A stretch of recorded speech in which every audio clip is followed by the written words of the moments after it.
ದೇವರಿಗೆ ತಿಳಿಸೋ ಚಾರನೇ ಹೋಗಿ ನೀವು ಹೇಳಬೇಕೇ ನಿನ್ನ ಇಷ್ಟವಿದ್ದಾಗಲಿ ಭೂಪತಿ.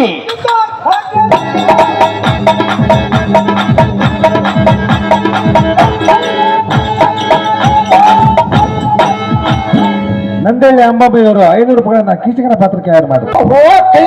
ಓ ಎನ್ನ ಪ್ರೀತಿಯ ತಮ್ಮಯ್ಯ,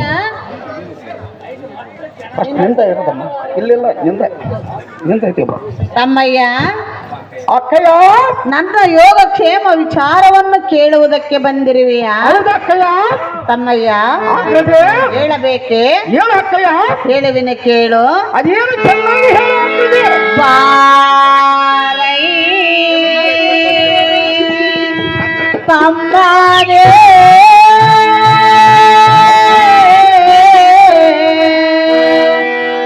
ಇಲ್ಲಿಗೆ ಗಮ್ಮನೆ ಬಾಬಾ ಬೆಲ್ಲನೆ ತಮ್ಮನೇ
ತಮ್ಮಯ್ಯ, ನನ್ನ ತಮ್ಮಂದಿರು 100 ಮಂದಿ ಮತ್ತು ನನ್ನ ಪ್ರಜೆ ಪರಿವಾರವೆಲ್ಲವೂ ಇಂದಿನವರೆಗೂ ಕ್ಷೇಮದಿದ್ದಿರುವು.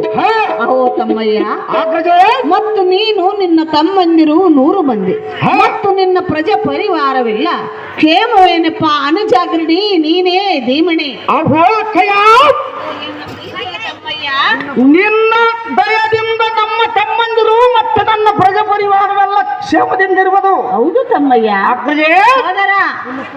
ನಿನ್ನ ಪುತ್ರನಾದ ಉತ್ತರನು ನಿನ್ನ ಪುತ್ರಿಯನಾದ ಉತ್ತರೆಯು ಭಾವನಾದ ವಿರಾಟ ಭೂಪನು ಇರುವಲ್ಲದೆ ನಿನ್ನ ಸಕಲ ಸಾಮ್ರಾಜ್ಯ ಕುಶಲದಿಂದ ವೇಣಮ್ಮ ಕಯ ಕ್ಷೇಮದಿಂದಿರುವು ತಮ್ಮಯ್ಯ. ಅಹೋ ತಮ್ಮಯ್ಯ, ತಮ್ಮಯ್ಯ, ನಾನು ಒಂದು ವಾರ್ತೆ ಕೇಳಿದೆನಲ್ಲ, ಅದೇನು ವಾರ್ತೆ ಅಕ್ಕಯ್ಯ? ಅದು ನಿಜವೇ? ಅದು ಹೇಳು ಅಕ್ಕಯ್ಯ. ತಮ್ಮಯ್ಯ, ಹೇಳಬೇಕೆ? ಹೇಳಬೇಕು ಅಕ್ಕಯ್ಯ. ಹೇಳುವೆನು ಕೇಳು. ಅದೇನು ಚೆನ್ನಾಗಿ ಹೇಳು.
ತಮ್ಮಯ್ಯ.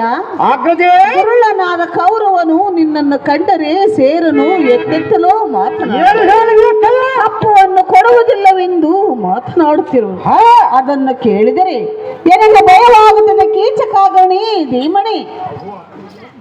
ಆಹೋ ಅಕ್ಕಯ್ಯ, ತಮ್ಮಯ್ಯ ನಿನಗೇನು ಹುಚ್ಚಿ ಹಿಡಿದಿರುವುದೇ ಹೇಗೆ? ಯಾತಕ್ಕೆ ತಮ್ಮಯ್ಯ? ಆ ಹದಮ ಕೌರವ ನಮ್ಮ ಹದಮನು ಎನ್ನಮ್ಮ ಕಂಡು ಸೇರಿದುತ್ತಾರೆ ಈ ಭೂಮಿಯ ಮೇಲೆ ಮಾಲನಿ ಅಕ್ಕಯ್ಯ. ನಿನ್ನ ಗಂಡನಲ್ಲಿಗೆ ಬಂದು ಕಪ್ಪು ಕಾಣಿಕೆಗಳನ್ನು ಕೇಳಾನೆ ಎನ್ನೋ ಹಗೆಯಮ್ಮ ತೊಟ್ಟಾನೆ, ಭೈರಿಯ ವಿರಾಟ ರಾಯನಿಗೆ ಹಗೆಯಮ್ಮ ತೊಟ್ಟಾನೆ. ಅಕ್ಕಯ್ಯ, ಸೋದರ ಹದಮ ಕೌರವ ನಮ್ಮ ಹದಮನು ಕ್ರುಡ್ ಭೂಮಿಗೆ ಕಡಿಮೆ ಹಾ. ದೊಡ್ಡ ಹೊರಲ್ಲನ್ನು ಅಪ್ಪಳಿಸಿ ಹಾ. ಅಕ್ಕಯ್ಯ, ತಮ್ಮಯ್ಯ ನಿನ್ನ ಪರಿವಾರವನ್ನು ವಿಚಾರಿಸುವುದಕ್ಕೆ ನಾನು ಬಂದಿರುವನು. ಅವನ ಧೈರ್ಯವನ್ನು ಬಿಡು ಎನ್ನೋ ಸಂತೋಷವನ್ನು ಪಡು. ಹಾ. ಅಕ್ಕಯ್ಯ, ತಮ್ಮಯ್ಯ ನಾನು ದಾರಿಯನ್ನಿಡಿದು ಬರುವಷ್ಟರೊಳಗೆ ಎನ್ನ ದೇಹವು ಬಹು ಆಯಾಸಗೊಂಡಿರುವುದು. ಹೌದು ತಮ್ಮಯ್ಯ. ಆದ ಕಾರಣ ಎನ್ನಗೆ ಜಲವನ್ನು ತರಿಸಿಕೊಡಮ್ಮ ಅಕ್ಕಯ್ಯ. ಸ್ವಲ್ಪ ಶಾಂತನಾಗು, ತರಿಸಿಕೊಡುವೆ.